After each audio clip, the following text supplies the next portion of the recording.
Hello friends. So today we will start unit number 3 of Finance for Everyone, which is Financial Services from Indian Post. इसमें we will study types of post office saving schemes. So number 1 is post office saving account. इसमें हमें money save करने के लिए account खोला जाता है. Then अगर हमें इसे ओपन करना है तो हमें सिर्फ ₹500 डिपॉजिट कराने पड़ते हैं.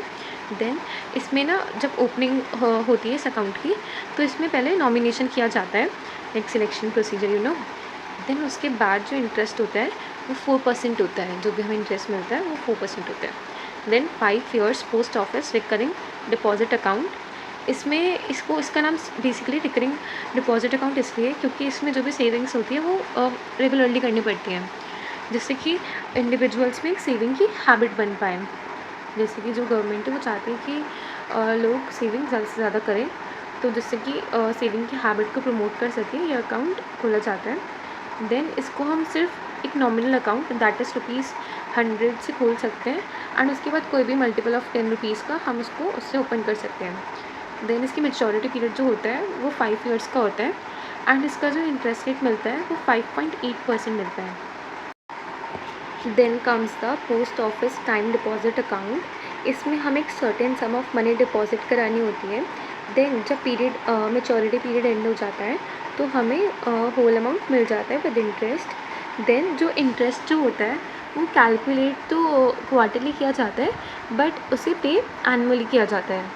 और जो मिनिमम अमाउंट होता है to open a time deposit account वो ₹1000 होता है और हम किसी भी 100 के मल्टीपल में ओपन करा सकते हैं अकाउंट.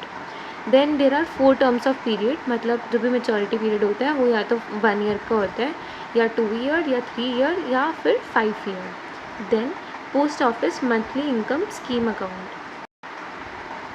इसमें अकाउंट बनाने से हमें रेगुलर बेसिस पे सम अमाउंट ऑफ मनी दी जाती है and it can be open with ₹1000, मतलब बहुत ही नॉमिनल रेट है. देन इन्वेस्टमेंट लिमिट जो होती है सिंगल पर्सन के लिए वो होती है 4.5 lakhs, मतलब कि इतना ही हम उसमें अकाउंट में डिपॉजिट करा सकते हैं. देन अगर जॉइंट अकाउंट ओपन कराना है तो वो 9 lakh होती है. देन जो उसमें रेट ऑफ इंटरेस्ट मिलता है that is 6.7%. Then senior citizen saving scheme.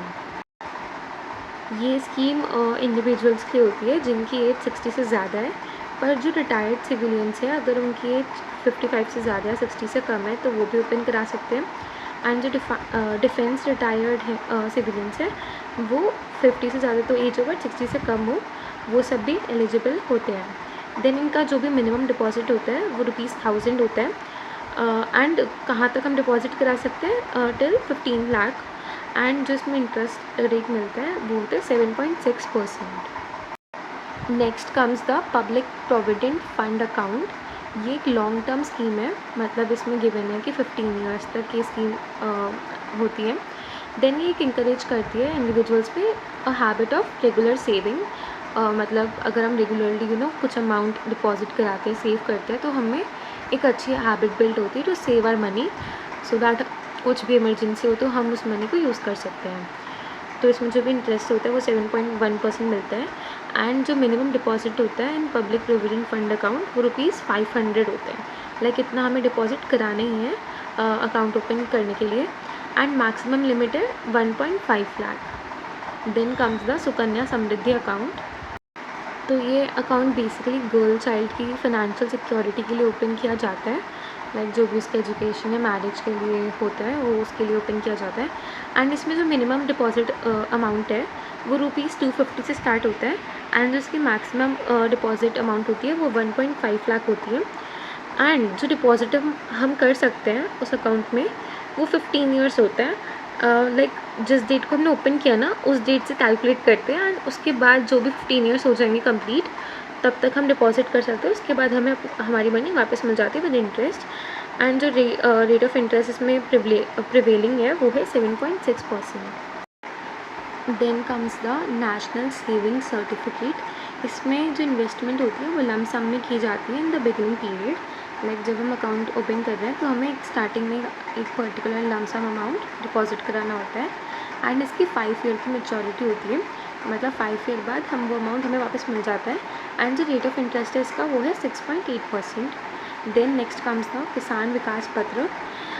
ये भी एक लॉन्ग टर्म इन्वेस्टमेंट ऑप्शन है एंड इसमें भी जो होता है लम सम में हमें अमाउंट डिपॉजिट कराना पड़ता है एट द बिगनिंग। देन इसमें जो इंटरेस्ट मिलता है वो है 7% एंड जो अमाउंट होता है वो डबल हो जाता है इन 10 ईयर्स 3 मंथ्स। तो मतलब ये क्राइटेरिया है इसका। देन आगे हम रीड करेंगे मनी ट्रांसफ़र सर्विसेज। इसमें नंबर 1 है इलेक्ट्रॉनिक मनी ऑर्डर। ये एक सर्विस है जो इंडिया पोस्ट ऑफर करती है सिंस 2008। इसमें जो है हम मनी फास्ट भेज सकते हैं थ्रू इंटरनेट एंड अब जो physical paper based money order होते हैं वो इंडिया पोस्ट एक्सेप्ट नहीं करती है। Then comes the Western Union money transfer. ये एक सर्विस है जो किसकी कोलैबोरेशन से चलती है, India Post and Western Union. And ये जो सर्विस है वो इनेबल करती है to receive money from abroad. Then India Post payment bank. So basically ये लॉन्च हुआ था 1 सितंबर 2018 में एंड ये क्या करते हैं, एक तो डिमांड डिपॉजिट एक्सेप्ट करते हैं एंड जो भी पेमेंट्स होती है ट्रांसफ़र्स होते हैं वो सब अलाउ करते हैं एंड जो भी सर्विसेज होते हैं ये सब को प्रोवाइड करते हैं। एंड और भी जो सर्विसेज हैं ये देते हैं वो है सेविंग्स अकाउंट जैसे current account, digital life and certificate for pensioners called जीवन प्रमाण। So that's it for unit. So we have completed unit number 3 and in our next video I will cover unit number 4. So I hope you understood the video. If you understood, please like, share and comment. Thank you.